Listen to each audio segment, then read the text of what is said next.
Sobre a Ucrânia, né, a situação,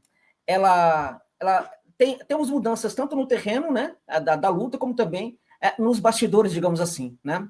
No terreno da luta, a Rússia segue com a sua maldade, né, o seu calculismo absurdo, né, esse cálculo frio, né, de como derrotar o inimigo, né, avaliando possibilidades de fazer ofensiva na hora certa, de segurar um pouco a situação, de cercar, cortar linhas de suprimento, né, matar pelo estrangulamento, né, e tem feito isso em várias frentes. Há muitas pessoas que me perguntam nos meus vídeos por que a Rússia ainda não conseguiu conquistar cidades difíceis como Chasiv-Yar, né, porque demorou para conquistar outras, porque ainda não conseguiu tomar Kramatorsk, que hoje é a capital, segundo a Ucrânia, ali de Donetsk, depois que eles perderam a cidade de Donetsk, né? O fato é que a Rússia não tem pressa para isso, né? O fato é que a Rússia hoje tem o domínio total da situação, e para que você precisa perder tropas, né? Para que você precisa arriscar a vida dos seus soldados, se você pode perfeitamente matar pouco a pouco os ucranianos por inanição, né? Esperando, inclusive, que os soldados ucranianos encontrem uma maneira de se renderem, né? Ou desertarem. Então, de certa forma, temos hoje um exército no fronte, né?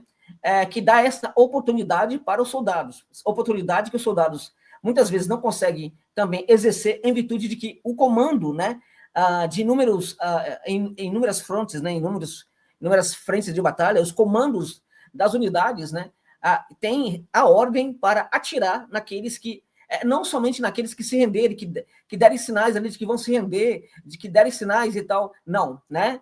Em geral, há uma ordem para matar naquele soldado que eles entenderem que está fazendo um corpo mole, né? E essa ordem para matar é dada aos nazis que estão ali presentes em grande parte das unidades dos exércitos ucranianos, né, no fronte, tá? Então, o que a gente tem no fronte em relação à Kherson, as coisas seguem do mesmo jeito em relação à semana passada, uma dança lenta no lugar do crime, como diria um dramaturgo estadunidense chamado William Hurley, né?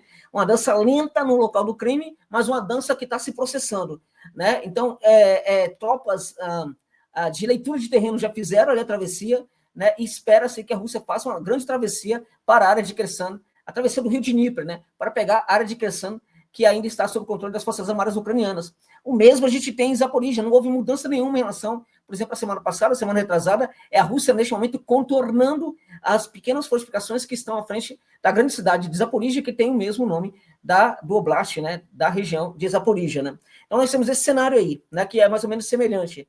Nós temos também ali em Dnipropetrovsk, na fronteira de Dnipropetrovsk, a Rússia vem conseguindo aí conquistar terrenos, quilometragem, está muito próximo, mas numa situação de uma potência apressada, já teria entrado, evidentemente, em Dnipro. Só que a Rússia vem fazendo bastante bombardeio nos pequenos quartéis generais improvisados pela Ucrânia ali em Dnipro para esperar as tropas russas, esperar para o combate, né? Então, a Ucrânia constrói ali um quartel-general, né, ou uma fortificação, a Rússia vai lá e destrói. A Ucrânia constrói outra, a Rússia vai lá e destrói, né? Então, não está muito boa a vida para os ucranianos ali em Dnipro, sobretudo quando a Rússia marchar por aquele território ali da Ucrânia. Agora, duas mudanças importantes, né? No Donbás, no leste do Donbás, naquela área de Konstantinovka, né? Kramatorsk e Slaviansk, a situação segue mais ou menos semelhante, só que com a Rússia ganhando terreno e fragilizando cada vez mais os efetivos ucranianos naquela região. Ali também, as tropas ucranianas já vivem um certo esgotamento nas suas armas, né? Nos seus equipamentos bélicos, já há um certo esgotamento. Por quê? Porque houve uma fragilização das linhas de suprimentos para as tropas ucranianas que defendem esses frontes no leste do Donbás, né? Onde há mudanças, né, assim, brutais em relação à semana passada, a outros momentos. Essas mudanças ocorrem em dois lugares. Ocorrem em Kharkov, né? A Rússia vem bombardeando bastante, várias cidades ali na proximidade de Kupiansk, né? A Rússia vem bombardeando, vem conquistando terreno em Kharkov, e o que se fala já, jornais ucranianos falam disso, né? Tem essa suspeita, eu acho que há materialidade aí que sustentam essa suspeita, é que a Rússia pode simplesmente tomar parte do norte de Kharkov, tá? Então, a Ucrânia está louquinha para invadir outras áreas da Rússia, Berdiansk, Belgorod, né, que é são dois oblastes ali da Rússia que a Ucrânia sempre tentou invadir. O que está acontecendo, né, é que a Ucrânia corre o risco de que a Rússia transforme o norte de Kharkov no sul de Belgorod. né? É isso que pode acontecer, né?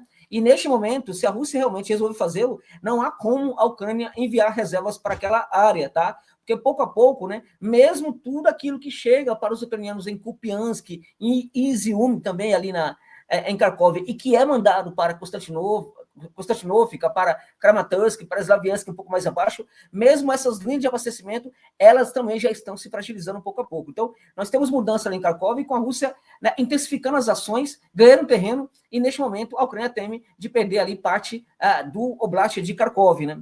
Quando eu falo Oblast, alguns amigos que não sabem que estão no chat, permitam-me aí, em delicadeza de apontar esse detalhe, é o mesmo que região, é o mesmo que província, aqui para ali na Argentina, seria província, província é unidade federal menor do que o estado, seria mais ou menos isso, né? A outra mudança que acontece é naquele eixo ali de Sumi, né, e Kursk, né? Aí nós temos uma grande mudança e uma grande novidade, né? A Rússia já tem o poder de fogo sobre a rodovia Yanukovka, né, que é a rodovia que liga Sumi a Sutza, lá em Kursk, já tem o poder de fogo. E aí o que acontece, é curioso, que durante todos esses dias, né, algo que aconteceu também na semana passada, mas a gente viu isso se intensificando nos últimos dias, a Ucrânia não está conseguindo mais enviar suprimentos como gostaria, né, para Kursk. As tropas já estão sem equipamentos, já estão com problemas com drones, para vocês terem ideia, né, algumas batalhas estão sendo vencidas pela Rússia, como uma batalha hoje, a Rússia conquistou um povoado chamado Sorokina, né, que fica lá em Kursk, no norte de Sutza, né, conquistou essa vila em virtude de que os ucranianos não tinham drones para combater os russos, para combater os soldados russos que chegaram a Sorokina. Então, o que está acontecendo é que, embora a Ucrânia não consiga enviar, mas não esteja a conseguir enviar tanques, né, grandes armas, grandes equipamentos, mais do que nos outros dias, o que a gente viu foi que a Ucrânia estava conseguindo fazer a travessia da fronteira com pequenos grupos, né? E, curiosamente, os drones russos não estavam atuando para lidar com isso, né? Qual é a armadilha aí, no caso? A armadilha é que, como esses grupos precisam de muita mobilidade, muita agilidade na travessia, elas não podem carregar consigo as grandes armas, né? As grandes... Então, são soldados desarmados que estão indo para Kursk, aumentando o efetivo de soldados que, inclusive, vão ter que repartir a comida, que já é pouca, né? Remédios, que eles já não têm, também, e muitas outras coisas. Então, a Rússia, de certa forma, está permitindo com que a Ucrânia aumente o seu efetivo lá em Kursk, lá em Sutza, mas um efetivo de soldados desarmados. E o curioso é que, por mais que isso pareça estúpido e absurdo, é justamente o que a Ucrânia está fazendo. Não dá para entender o que acontece, né, o que se passa na cabeça dos dirigentes ucranianos, porque é de uma burrice isso, é de uma estupidez. E qual foi o problema agora? Qual é o problema que eles constataram lá em Kiev, né, na capital, no comando político da Ucrânia, né? Em conjunto com o CIS, que parece que houve, inclusive, uma reunião, a Ucrânia já teria decidido a começar a abandonar Kursk, né? Então, a Ucrânia parece já está decidida neste momento. Alguns portais ucranianos já falam disso, já estaria disposta a abandonar Kursk. Por quê? Porque decidiu, porque entendeu que não pode lutar. Não. É porque a realidade dessa vez, né, esgotou qualquer possibilidade de ilusão. Né? Então, foi assim, a realidade está violentando as ilusões dos dirigentes ucranianos em relação ao que está acontecendo em Kursk. Não há como. Né? A Ucrânia enviando quase todo o seu soldado, o seu exército ali para Kursk, neste momento, esse exército vai ser derrotado, porque ele está partindo para Kursk sem armas, e não há como enviar armas, porque o poder de fogo estabelecido pela Rússia na rodovia de Yanukovka é algo que a Ucrânia não consegue desfazer mais. Né? Então, há um entendimento já de que é necessário fazer a retirada, né? Só que eles não publicaram isso ainda e ainda não se decidiram nada sério em relação a isso. Mas é algo que a gente vai ver no cenário nos próximos dias. Em relação à Ucrânia, basicamente, para ser bastante sucinto, é um pouco isso daí. Tem um mapa agora que vocês estão mostrando aí. Eu trouxe um mapa aí para a tela. Esse mapa aí, a gente viu a cidade de Poltava ali, que é a cidade na Ucrânia, as regiões, os oblastes. Em geral, o oblast, a capital do oblast tem o mesmo nome, né, do oblast, Poltava, a capital Poltava, Kharkiv, né, a capital é também Kharkiv, né, para os russos, Kharkov, né. Então, um detalhe importante sobre Poltava que a gente viu aí, que está do lado aí, é que a Rússia também, durante essa semana, fez muitos ataques às posições dos mercenários, né? Dos mercenários. Houve um ataque em Dnipropetrovsk que foi brutal, né? Fala-se em 150 mortos, né? E desses 50 mortos, haviam 30 oficiais da OTAN, né? Mas não foram só 150 mortos, tá? Porque houve uma quantidade colossal de feridos e grande parte desses feridos estavam com muita gravidade, né? E é possível que muitos deles tenham perdido suas vidas depois, né? Houve um silêncio estabelecido sobre o que aconteceu ali neste local. Inclusive, é curioso, né? É que a Ucrânia acionou, né, a defesa civil de vários municípios para atenderem a esse chamado neste local. Só que curioso é que quando as ambulâncias chegavam ao local, todas elas tiveram de parar para fazer um pequeno curso, um curso rápido, né? Curso de silêncio, né? Então, eles foram orientados, todos tiveram de parar para receber orientação de não divulgar absolutamente nada sobre o que aconteceria com o socorro, né? Com os corpos que eles encontrariam no local. Foi algo absurdo com o Iskander, né? naquela prática do Iskander, que eles jogam um Iskander. Aí aqueles que não morrem, que fica lá balançando a cabeça, tal, meio trêmulo, tal, minuto depois vem um outro Iskander e mata tudo, né? Então foi isso que aconteceu ali em Dnipropetrovsk, né? E depois, né, poucos dias depois, eu falei de Poltava, mas Poltava foi outra questão. Poltava, hoje houve uma destruição absurda do complexo energético da Ucrânia lá em Poltava. O que aconteceu hoje em Poltava foi algo tão grave, tão sério, que em algumas instalações não há mais como recuperar, né? Então, a Ucrânia, que quer se despedir, né, que odeia o seu passado soviético, né, tudo que ela tem de grandes construções foi tudo herança da União Soviética. Tudo. Armazéns de subterrâneos de gás, né, que são os maiores da Europa. Tudo isso foi feito e entregue pela União Soviética para a Ucrânia, que não fez nada, absolutamente nada, nenhuma grande obra, né? No Donbás, naquela região leste, nenhuma obra, nem pequena nem grande, desde a independência, tá? E nenhuma grande obra na parte ocidental da Ucrânia foi feita depois que ficou independente da União Soviética, tá? E a Rússia está retirando um pouquinho disso da Ucrânia. A Ucrânia quer se despedir do seu passado soviético, a Rússia está ajudando. O que aconteceu hoje foi um negócio assim assustador. Então, houve ali destruição de estações de compressão. A estação de compressão é muito importante porque ela simplesmente impede com que o gás circule pelo gasoduto, né? Agora, teve casos de destruição que foi tão absurdo que não há mais como fazer conserto. Você tem que fazer tudo de novo. E algumas áreas, algumas instalações que requerem manutenção, essa manutenção não é simples, ela é demorada, ela é bastante complexa, envolve muita mão de obra, e neste momento, num terreno de guerra, não é possível fazer esse tipo de reparo também, né? Agora, o outro ataque que aconteceu também de Dnipro, mas em Kryvyi Rog, aconteceu no dia de ontem, também eliminou uma grande quantidade de mercenários estrangeiros. E desses daí, 28 eram franceses, né? Então, o Macron está falando um monte de coisa, está enchendo o saco, está falando que vai matar todo mundo, que vai destruir a Rússia, que vai acabar. Ele é o novo enfim, Bonaparte, né? O Macron, né? O Bonaparte. O Putin deu uma boa resposta para ele, né, José?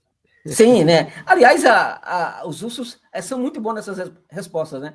E alguns sacana aí nas redes sociais, alguns desses que não tem nada o que fazer, deu uma resposta, Macron colocando ele dançando de bailarina, né? Um vídeo com ele dançando de bailarina toda, tal, não sei o quê. Não sei como é que o ser humano consegue fazer um negócio desse, a criatividade monstruosa do cara que colocou Macron dançando de bailarina. Não vou entrar nesse mérito, mas o fato é que muitas coisas são ditas sobre o Macron. O que eu sei sobre o Macron é que ele é um anão diplomático, ele é um covarde, ele é um medroso, e ele é tão pequeno, né?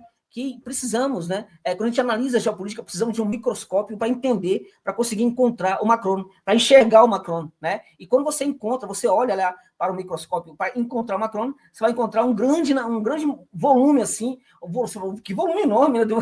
Esse é o Macron, ou é grande o negócio dele? Não é aquilo não, é o narizão, assim, nariz de Pinóquio, de mentiroso, que também é um grande mentiroso, né? Então, o Macron, neste momento, que tem 18% de aprovação do povo francês, né? Disse que tem que se armar, que a França tem que se armar, quer colocar todo mundo no guarda-chuva nuclear da França, Polônia, Alemanha, tudo tal, como se isso fosse de graça, como se isso fosse barato, né? Porque eles têm uma missão que é a missão de destruir a grande Rússia, enfim, acabar com a Rússia, que é um grande inimigo da Europa e tudo mais, aquela coisa toda. Então, a coisa é bastante complicada. Se você me permitir, eu vou falar só uma questão, abordar uma questão, depois a gente entra em detalhes, se for o caso, sobre essa loucura europeia, né, de ver a Rússia tal como esse grande inimigo aí, né? Que é mais ou menos o seguinte, né? Vou tentar ser bastante sucinto, coisa de 2 minutos, né? Eu vou tentar.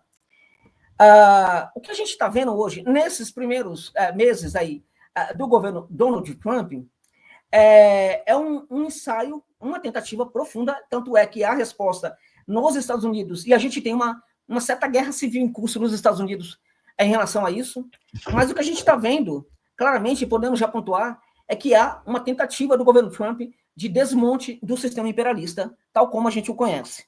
Esse sistema imperialista que foi montado a partir de Bretton Woods, principalmente, né, em alta Bretton Woods, tal, com a construção de inúmeras instituições internacionais, inclusive ONU tal, e todas mais, né? Banco Mundial, FMI, tudo que você pode imaginar, e também a OTAN. Né? A construção de todas essas instituições, né, simplesmente dar uma cara diferente para o imperialismo, que antes da guerra, por exemplo, era um imperialismo muito ligado a cada Estado, né, a gente pode chamar de nacional imperialismo, né, e a partir da Segunda Guerra Mundial, nós temos a configuração de um sistema imperialista, né, que todas as grandes potências do Ocidente passam a se unir a um chefe, né, a uma outra superpotência, que são os Estados Unidos, né, e eles formam, por exemplo, um grupo, né, um grupo que também é um grupo armado, né, e este grupo armado, ele é formado, é construído justamente por quê? Porque há um grande inimigo, né, que precisa ser derrotado. Esse grande inimigo é a União Soviética. Então, para derrotar a União Soviética, os Estados Unidos, né, enfim, Reino Unido, criam, na verdade, esse sistema imperialista, sobretudo os Estados Unidos, né, que junta todos se fortalecem para derrotar o inimigo comum. Não eram nem os países ali da cortina de ferro, era a União Soviética, né, que eles queriam derrotar. Então, dentre outras coisas, essas instituições foram formadas para isso, para exercerem um aprofundamento do domínio econômico dos países do sul global, da periferia do capitalismo, aumentar o colonialismo, o neocolonialismo dessas nações também, e, ao mesmo tempo, né, ficar sempre apostos, né, para uma possível derrota, uma tentativa de derrota ao grande monstro, ao grande perigo do mundo ocidental, que era a União Soviética. Ok, quando a União Soviética acaba no começo dos anos 90, né, era para ser desmontada essa máquina de guerra e também grande parte dessas instituições imperialistas, né, do sistema imperialista. Os Estados Unidos demoraram, de certa forma, 35 anos para descobrir que a Rússia já não é mais a União Soviética. É uma grande vantagem, mas demorou 35 anos. Então, de certa forma, a tentativa do Trump, neste momento, de desmontar esse sistema imperialista, um sistema imperialista que, inclusive, possibilitou com que as nações do Ocidente não fizessem guerras entre elas, né, porque todas passam a se unir diante de um inimigo comum. Então, a gente não tem mais a guerra. E só teríamos a guerra, teoricamente, do Ocidente capitalista contra, né, a União Soviética socialista. Né? Mas não teríamos mais, por exemplo, uma guerra de França contra o Reino Unido, de França contra a Alemanha, de Itália e tal. Não teríamos um cenário de uma Europa Ocidental mais o conflito mundial, como tivemos antes, tivemos na Segunda e na Primeira Guerra Mundial. Ok. Então, o que ocorre foi por isso também que foi montado. O que os Estados Unidos estão percebendo? Que não precisa mais dessa montagem. Até porque custou muito dinheiro para os Estados Unidos durante todo esse tempo a montagem de toda essa máquina. Qual é o significado hoje da OTAN? Os Estados Unidos entenderam que não existe mais União Soviética. Né? E, além disso, os Estados Unidos entenderam que a Rússia não é a União Soviética. Pode parecer absurdo isso, mas os europeus insistem nessa guerra contra a Rússia porque os europeus não entenderam que a Rússia não é mais a União Soviética.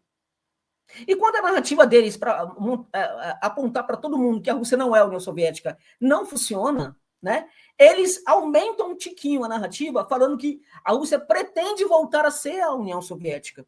Né? Então, o que a gente tem no cenário neste momento? Né? A loucura europeia, neste momento, das lideranças europeias, ela se materializa em duas questões. A primeira delas é o seguinte, na tentativa louca, né, de tentar convencer o império, né, a manter as coisas como estão neste momento. Porque a Europa se despreparou para lidar com a sua própria vida. A Europa se despreparou para lidar com a sua própria segurança. A Europa se despreparou para ter vida própria. A Europa gostou de ser vassalo dos Estados Unidos. Está muito feliz em ser vassalo dos Estados Unidos, em ser uma colônia, politicamente falando, dos Estados Unidos. E não sabe o que fazer se o papai foi embora. Então, eles estão fazendo uma tentativa de tentar convencer o Trump e os Estados Unidos a voltarem a manter o que tinha antes, por um lado. Por outro lado, quando suspeitam de que isso não vai acontecer, né, então eles começam a apresentar sinais de que podem, inclusive, ter problemas entre eles, né? Eles começam a falar, por exemplo, de que não, nós temos que nos armar, rearmar completamente para cuidar da nossa segurança, não sei o quê. Aí começa um querendo ser o líder, Macron querendo ser o líder dessa nova Europa, né? O Merz, lá na Alemanha, querendo ser o líder dessa nova Europa, né? O Starmer quer ser o líder dessa nova Europa. Então, tem muita gente querendo ser o líder de uma Europa, o que pode gerar problemas entre eles e fragmentar ainda mais essa unidade que vai haver entre eles, né? Então, é da mistura dessas duas coisas, né? Tentativa de convencer o Império a manter, né, a situação como estava e a tentativa de, o que a gente faz agora? Vamos tentar fazer alguma coisa, tal. É dessa mistura que surge essa loucura. E dentro dessa loucura, né, como são loucos, como são doidos, eles olham para a Rússia e falam, esses caras vão marchar sobre Madrid, vão marchar sobre Lisboa, vão marchar sobre Roma, vão marchar sobre Berlim, esses caras tal, não sei o que tal. E aí, o curioso é que, duas questões, eles conseguem fazer o povo acreditar nessas bobagens, e muito europeu acredita nessa bobagem hoje em dia, muito europeu acredita nisso. Né? Agora, o pior é que fantasma do comunismo, fantasma do comunismo. E os loucos estão acreditando nisso também. Então, quando um líder europeu fala que a Rússia é o perigo, muitas vezes é porque o doido, o Macron doido, né? A Van der Leyen doida, né? Não é porque apenas estão mentindo. É possível que, de tanto falar da mentira, essa mentira contagiou a cognição mental desses caras. Claro. Sequestrou o cérebro desses caras. Então, é um pouco daí que vem toda essa loucura aí em relação à Rússia. José. Impressionante. José, não importa que a União das Repúblicas Socialistas Soviéticas tenha acabado já há 40 anos, né? Não, 40 não, não, 91, 36, né? 35 anos, 36 anos. 35 anos que acabou, mas tu vê que... E isso que o José falou tem toda a procedência, tem muito europeu ali, português, né? Gente de 40 anos, 50 anos em Portugal, na Alemanha, na França, que acha que o comunismo vai tomar a Europa, essa bobageira, né? Deixa eu mandar um abraço aqui, Celso, o Pinguim, os que chegaram, o Pinguim, Encarnação Melgar, o grande camarada Rui Abreu, lá de Portugal, ó, grande Rui Abreu. Faz tempo que o Rui Abreu não vem na Voz, hein? Temos que chamar o Rui Abreu para uma conversa aqui na Voz. Estou com saudade de bater um papo com o Rui. Carlos Mendes está conosco aqui também. Renato Cury chegando. Cleóstenes Ferreira de Oliveira chegou mais cedo ali, ainda quando estava o professor Medeiros. A Marina, o Denis, todo mundo aqui conosco. A Janete, né? A Regina Alves. O público está subindo, tá, Celso? Aquela história, né? A partir das 10h30, o nosso público começa a subir. Né? Daqui a pouco vamos chegar a 200 aí. Bom. Você ia perguntar Conhece aquela música? Saí do palco, fui para a plateia. Essa é a Europa, né, cara? Me diz uma coisa, Josa. Deixa eu botar o mapa aqui de novo. Eu ouvi falar... Aqui assim é Kursk e aqui é Kramatorsk. Como é que é Kramatorsk? Isso.